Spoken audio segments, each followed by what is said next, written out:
Line park के विकास नगर में गौरी शंकर मंदिर के पास पितृपक्ष के अवसर पर विगत वर्षों की भांति इस वर्ष भी सनातन धर्म प्रेमियों द्वारा 7 दिवसीय श्रीमद् भागवत कथा का आयोजन बड़ी ही धूमधाम के साथ आयोजित किया जा रहा है। धर्म नगरी से महानगर मुरादाबाद की धाराधाम पर पधारे कथावाचक परम पूज्य श्री जितेंद्र राय जी महाराज महानगर मुरादाबाद की सनातन धर्म प्रेमियों को श्रीमद् भागवत कथा का संगीत से परिपूर्ण भगवान की अनेकों लीलाओं की अमृत रूपे धारा का प्रभाव करते हुए सभी का जीवन सफल बना रहे हैं। आज श्रीमद् भागवत कथा के चतुर्थ दिवस कथावाचक जी द्वारा भागवत कथा का बड़ा ही सुंदर वर्णन करते हुए कहा कि वामन अवतार भगवान विष्णु के 10 अवतारों में 5वां अवतार और मानव रूप में अवतार था, जिसमें भगवान विष्णु ने एक वामन के रूप में इंद्र की रक्षा के लिए धरती पर अवतार लिया। वामन अवतार की कहानी असुर राजा महाबली से प्रारंभ होती है। कथा के माध्यम से बताया गया हमें सदा संत गुरुवार जनों के बताए हुए मार्ग पर चलना चाहिए, क्योंकि यदि हमें परमात्मा की प्राप्ति करना है तो संत गुरुवार ही बीच की कड़ी है जो हमें परमात्मा से मिल सकते हैं। जिस प्रकार नारद जी के उपदेश और आशीर्वाद से ध्रुव और प्रहलाद को भागवत प्राप्त हो गई। श्रीमद् भागवत कथा के चतुर्थी दिवस भक्त प्रहलाद बद्रू की कथा का वर्णन किया गया। उन्होंने कहा कि संतों का लक्षण का वर्णन करते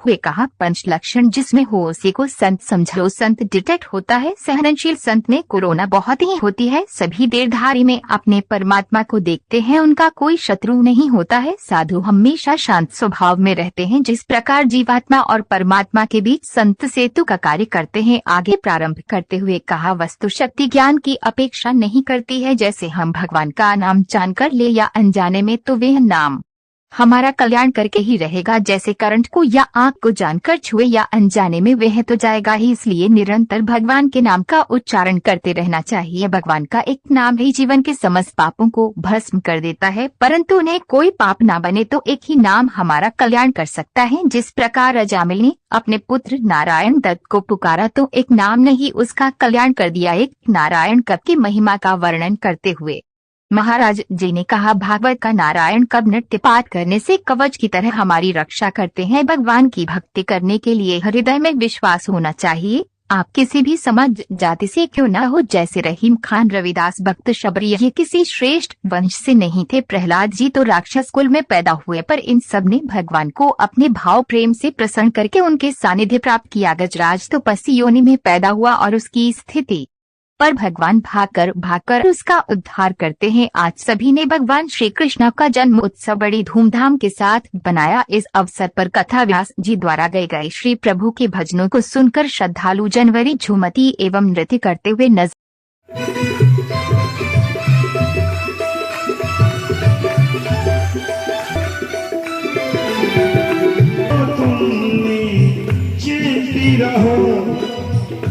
अभी तुम्हें न कोई भय होगा, अब तुम्हें न कोई भय होगा, अब तुम्हें न कोई भय हो।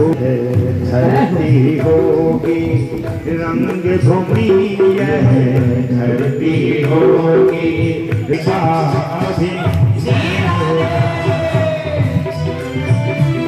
अभी भूमि अभी नहीं होगा,